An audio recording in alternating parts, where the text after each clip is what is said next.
মানুষের হাজার বছরের চিন্তার মূল উপাদান আল্লাহ কোরআনুল কারীমের মধ্যে আগেই বলে দিয়েছেন। আমরা তো আজ যে আমরা পৃথিবীতে প্রতিরোধ শক্তিগুলোর বিজয়ের উল্লাস দেখছি, বিজয়ের উল্লাস শুনতে পারছি, এটা তারই উপহার। আমরা তো শক্তি নেই, নিরস্ত্র বলে প্রতিরোধ শক্তিগুলোকে দমিয়ে দেওয়ার ছাড়া কোনো কিছুই করতে পারিনি। কিন্তু মহান আল্লাহ বলেছেন, কাতিলুহুম ইউআযিবুহুমুল্লাহ বিআইদিকুম ওয়া ইউখজিহিম ওয়া ইয়ানসুরুকুম আলাইহিম।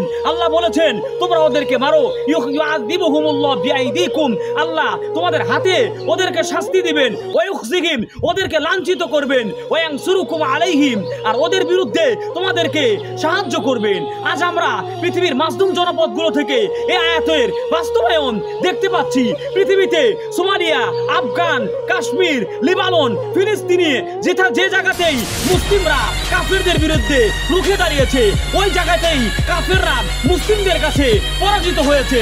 নিরস্ত্র মুসলিমরা কাফেরদের দম্ভ অহংকার ভেঙে গুড়িয়ে দিয়েছে। তাই কাফেরদের দম্ভ অহংকার ভেঙে দেওয়ার একমাত্র উপায় হচ্ছে কাফেরদের উপর ঝাঁপিয়ে পড়া, ওদের পাওয়ানাকে ওদেরকে শুধু আসলে পুষিয়ে দেওয়া।